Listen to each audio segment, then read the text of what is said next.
Pues, ¿qué les podemos decir? Mira, no hemos encontrado la definición correcta, pero pueden ser cuentos cantados o canciones contadas. Entonces por ahí va la onda. Al final es una banda de rock en donde el cantante es el maestro Villoro, que para mí es un rock and rollero en piel de escritor. Y bueno, en vez de cantante tenemos a Juan, que va narrando estas historias que son del 80 y ¿qué? ¿Cómo era? Del 68 al 85. 68 al 85, que bueno, que es una época que a mí me tocó vivir aquí en el DF, y creo que a varios de los que estamos aquí. Entonces, pues de volada conecté con muchas de las cosas que narra Juan. Y entonces lo que hacemos es eso, pues tenemos música, tenemos a cada historia que curiosamente conforme vamos presentando el espectáculo se van aumentando algunas sorpresas que Juan nos trae a la prueba de sonido, que es 2 horas antes de la toca, y dice, me encantaría poder hacer algo aquí, que esto nuevo. Entonces bueno, pues en chinga tenemos que organizarnos una música para poder lograr lo que Juan nos pide. Pero ha sido muy divertido en términos musicales, porque no tiene nada que ver con tocar canciones, con tocar música que está definida. Dependemos mucho de un poco del ritmo que traiga Juan ese día para leer.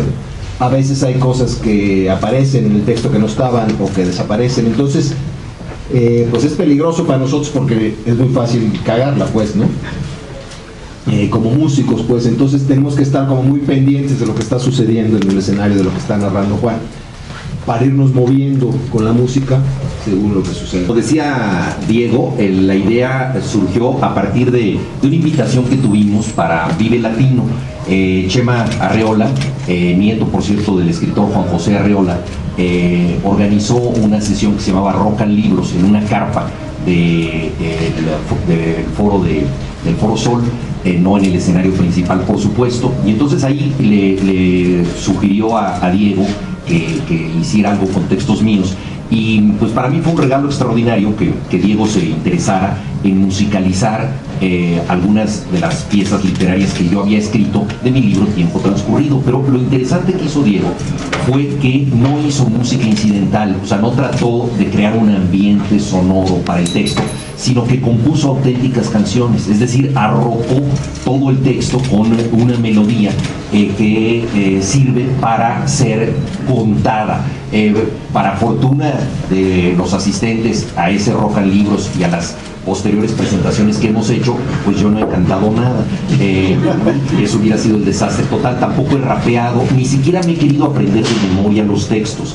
Dicen que hay que desconfiar de los escritores que se gustan tanto a sí mismos que se aprenden de memoria sus textos. La idea es demostrar que la lectura puede ser tan intensa como una guitarra eléctrica y puede coincidir con ella. Y es justamente lo que hizo Diego Herrera, crear estas estructuras para que hablando se pueda acompañar una canción. Esto no es la primera vez que se hace, y hay algunos de los grandes artistas del rock canónicos ya que lo han hecho, como por ejemplo Lou Reed o Laurie Anderson, que han hablado al compás de la música. Por eso me parece tan oportuno estar aquí en esta casa del rock a la palabra que fundó Guillermo Briceño, leyenda viva del rock mexicano, una persona extraordinaria que ha sabido vincular la poesía con la música. Conocí a Memo cuando él acababa de regresar de Estados Unidos, en una estancia rock and rollera que había tenido ahí, y acababa de sacar un disco. Yo trabajaba entonces en Radio Educación, hicimos programas con él, y yo había traducido un libro de material de lectura en la UNAM que se llamaba La poesía en el rock, que trataba justamente de demostrar que hay elementos líricos en el rock que le deben mucho a la poesía. Y hay que recordar que la poesía comenzó siendo canto, comenzó siendo recitada, y solo después se escribió y posteriormente se publicó. De modo que el premio Nobel, por ejemplo, a Bob Dylan, reconoce una larga tradición que vincula a la música con la palabra en su sentido más alto, en su sentido poético. Y esto es lo que se ha hecho aquí en este espacio, de modo que agradecemos a Ángel la doble hospitalidad de recibirnos en el Teatro de la Ciudad y al mismo tiempo de acompañarnos aquí en este espacio tan significativo para numerosas generaciones que han vinculado el rock con la palabra, que es justamente lo que nosotros hemos tratado de hacer en este espectáculo mientras nos dure el 20. Borges dijo: la música, misteriosa forma del tiempo. La música tiene que ver con el transcurso transcurrir del tiempo. El tiempo pasa y en alguna ocasión el propio Memo Briceño hizo un espectáculo que se llamaba Guillermo Briceño y su séptimo aire. El tiempo que resurge con la música, de alguna manera es un tiempo suspendido. Y como mi libro se llamaba Tiempo Transcurrido, el título derivado de aquella vieja cantinela que tenían las casetas telefónicas que decía tiempo transcurrido para continuar, deposites y colgar otra moneda, ¿no? Esto derivó en expresiones que usamos en el español de México como no te cayó el 20, ¿no? O se me acabó el 20, que era justamente el tiempo para hablar, el tiempo para decir algo. Nosotros vamos a hablar mientras nos dure el 20 en este concierto lectura. Digamos, ¿no? Las disqueras también, ¿no? Que presentaban de alguna manera algún beneficio. Acabo de hacer un contrato con unos cuates que firmamos para Universal, y no sabes, el contrato es una cosa de 70 páginas que incluye los calcetines, todo, ¿me entiendes? Es bestial, pues, porque sí, efectivamente los discos ya no se venden, pues, ¿no? Entonces ahora las disqueras están firmando un porcentaje de los shows, pues, en vivo, ¿no? Y bueno, yendo a lo de los reencuentros, pues no sé, yo creo que hay gente que lo hace por lana, hay gente que lo hace por curiosidad. Yo en algún momento dije, yo no me quiero morir antes de volver a tocar con estos locos porque pues lo que sucedió en aquel momento hace 15 años o 20, no sé cuántos, bueno, 30 ahora, ¿verdad? Estaba yo entre cuando nos peleamos, ya llevamos seis tocando, ¿no? Entonces, bueno, mi necesidad era esa, y sabes que yo quiero volver a ver qué es lo que pasó aquí, porque además fue truncado como muy gacho, ¿no? Es por mí, pues, por Sabo, que en un momento nos salimos, dijimos ya, ¿no? Sin pensar más nos salimos de la banda. Entonces esa era un poco la intención, pues.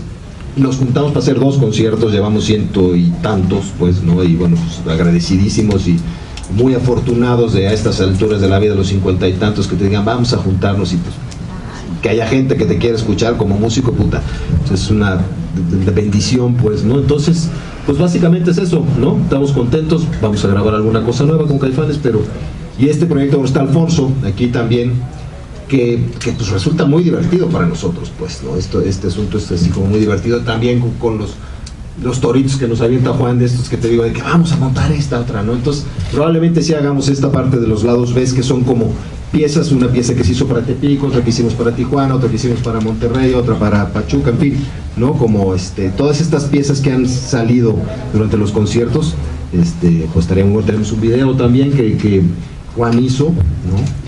Entonces está el espectáculo también en video, no sabemos bien qué vamos a hacer todavía con él, si lo sacaremos en DVD o pirata o a ver qué hacemos, ¿no?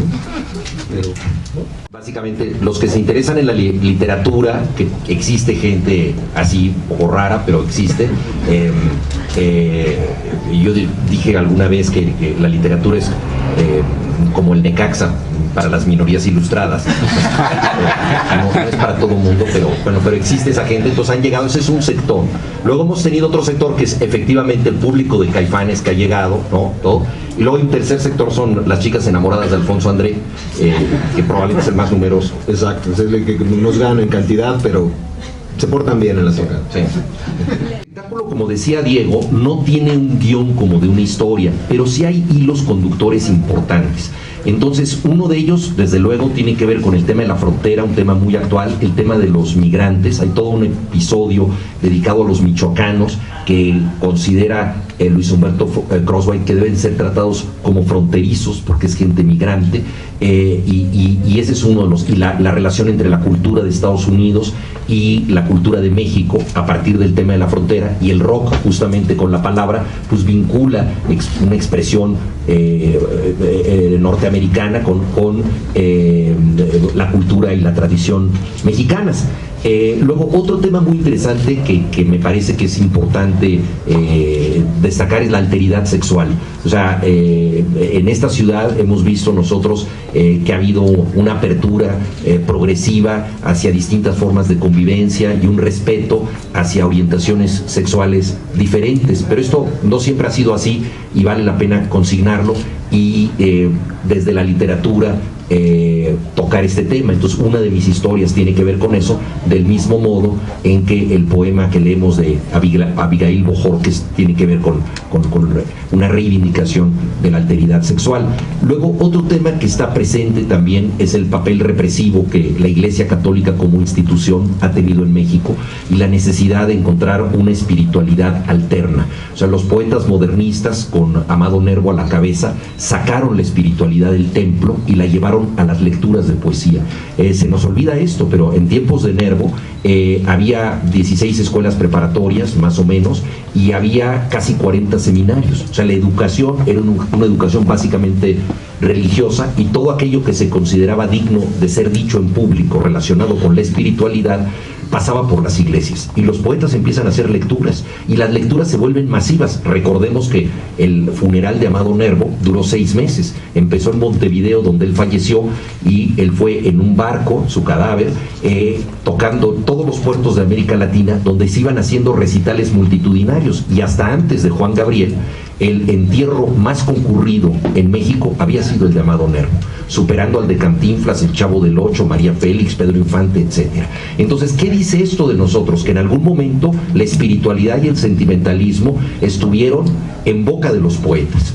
Y entonces lo que nosotros tratamos de reivindicar aquí también es eso, ese derecho a la espiritualidad que surge desde la poesía, desde la música. Y entonces hay varias historias que tienen que ver con esto, con la liberación de la palabra, que no debe tener coacciones ni coerciones.